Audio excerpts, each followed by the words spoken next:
2005년 대한민국 충청남도 천안과 서울, 경기 일대에서는 전례 없는 연쇄살인과 강력범죄가 연이어 발생했다. 언론과 경찰은 이 사건을 천안 9명 연쇄살인 사건이라 명명했다. 이 사건은 단일 범죄 조직이 전국을 무대로 9명을 살해하고 18건에 달하는 강도, 절도, 인질, 상해 범죄를 저지른 대한민국 범죄 사상 유례 없는 대형 사건으로 기록된다. 주범 김모 씨와 그의 친형, 그리고 공범 나모 씨 등 최소 4명이 조직적으로 범행에 가담했다. 이들은 1년간 전국을 누비며 평범한 시민들을 대상으로 무차별적이고 잔혹한 범죄를 저질렀다. 사건의 시작은 2005년 2월 충남 당진의 한 개 사육장에서 벌어진 살인사건이었다. 주인 김모 씨는 자신의 일터에서 둔기로 머리를 맞고 숨진 채 발견됐다. 이 사건은 처음에는 단순한 강도살인으로 여겨졌으나 곧이어 전국 각지에서 유사한 수법의 살인과 강도사건이 연이어 발생하면서 경찰은 연쇄범죄의 가능성을 의심하기 시작했다. 피해자는 평범한 농민이었고 범인은 현장에서 현금을 챙긴 뒤 도주했다. 경찰은 범행의 잔혹성과 대담함에 주목했다. 2005년 4월 서울 수유동에서는 한 택시기사가 손님으로 위장한 남성들에게 납치되어 경기도 남양주시 국도변으로 끌려갔다. 택시기사는 돌로 머리를 맞고 현장에서 숨졌다. 범인들은 택시기사를 살해한 뒤 금품을 빼앗아 달아났다. 피해자의 가족과 동료들은 충격에 휩싸였고 경찰은 범인들의 잔혹성과 대담함에 경악했다. 이 사건 역시 무차별적이고 계획적인 범행의 전형이었다. 같은 해 5월 서울 면목동의 한 슈퍼마켓에서는 주인이 흉기에 찔려 숨지는 사건이 발생했다. 범인들은 슈퍼마켓에 침입해 주인을 살해한 뒤 현금과 귀중품을 챙겨 도주했다. 이들은 범행 후에도 현장에 아무런 단서도 남기지 않았다. 경찰은 이 사건이 앞선 강도살인과 유사한 점이 많다는 사실에 주목했다. 범행의 수법이 점점 더 대담해지고 있었다. 5월 말 서울 송파구 올림픽공원에서는 또 다른 살인이 벌어졌다. 고급 외제 승용차를 타고 있던 재미교포 유모 씨는 우연히 범인들과 마주쳤다. 유 씨는 범인들을 얕보는 듯한 말을 했다는 이유로 흉기에 찔려 현장에서 숨졌다. 이 사건은 단순한 금품 강취를 넘어 묻지마식 무차별 범죄의 전형으로 남았다. 범인들은 피해자의 차량과 소지품을 챙겨 달아났다. 7월에는 서울 석촌동의 한 아파트에서 누전 검침원을 가장한 남성이 집에 침입했다. 피해자 이모 씨는 범인에게 살해당했다. 이 역시 치밀하게 계획된 범행이었다. 범인들은 피해자의 집을 사전에 물색하고 검침원 복장과 도구까지 준비해 완전 범죄를 노렸다. 피해자는 평범한 주부였고 범행 동기는 금품 갈취였다. 이들은 범행을 저지를 때마다 역할을 분담했다.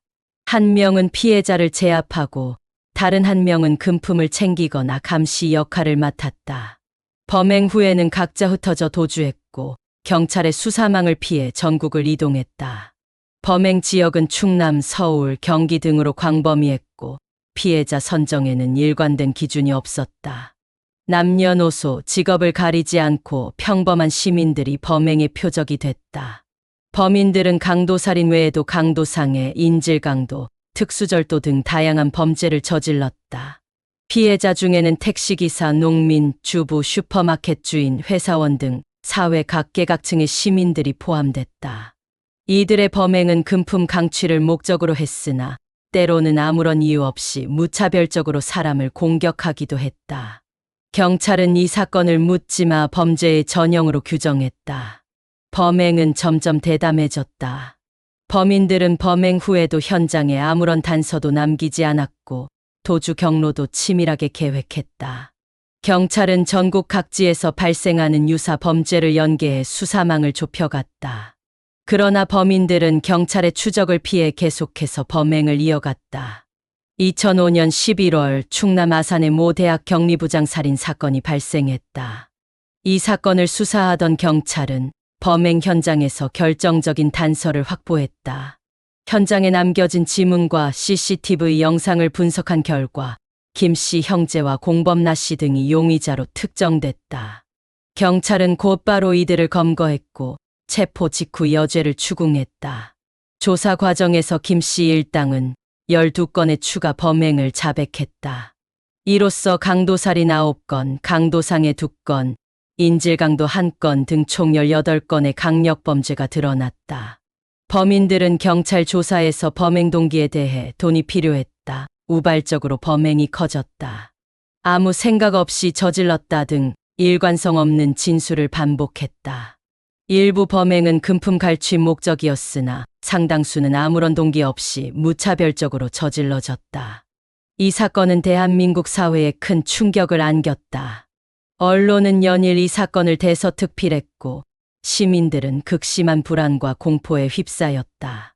피해자 유족들은 갑작스러운 가족의 죽음에 망연자실했고 국민들은 이렇게 무차별적인 범죄가 어떻게 가능했는가라는 의문을 품었다.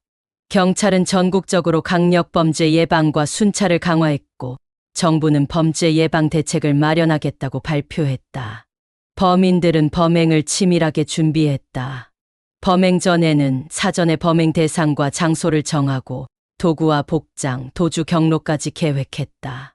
범행 후에는 서로 연락을 끊고 각자 다른 지역으로 이동해 경찰의 추적을 피했다. 범행에 사용된 차량은 대부분 훔친 차량이었고 필요할 때마다 차량을 바꿔가며 이동했다. 범인들은 경찰의 수사망이 좁혀오자 한때 해외로 도피를 시도하기도 했다. 재판 과정에서 주범 김 씨는 구치소에서 자살을 시도하기도 했으며 법정에서는 용서를 구하는 모습을 보였다. 그러나 피해자와 유족, 그리고 사회의 분노는 쉽게 가라앉지 않았다. 김 씨 일당은 모두 무기징역 또는 중형을 선고받았다. 이 사건은 대한민국 범죄사에 기록된 대표적 대형 연쇄살인 사건으로 남았다. 1009명 연쇄살인 사건은 그 잔혹성, 무차별성, 그리고 조직적 범행이라는 점에서 대한민국 범죄사상 유례없는 사례로 평가된다.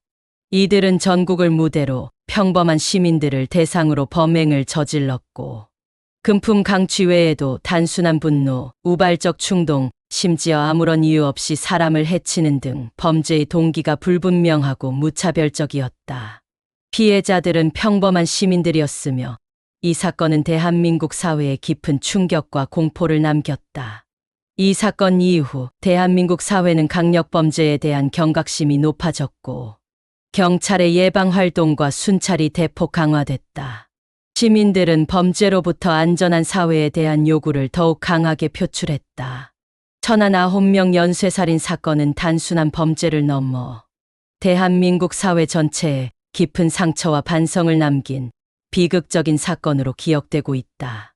1009명 연쇄살인 사건의 범인들은 범행 과정에서 서로를 철저히 신뢰했다. 오랜 범죄 전력과 조직 내 위계 질서가 있었으며 범행의 치밀함은 경찰조차 놀라게 했다.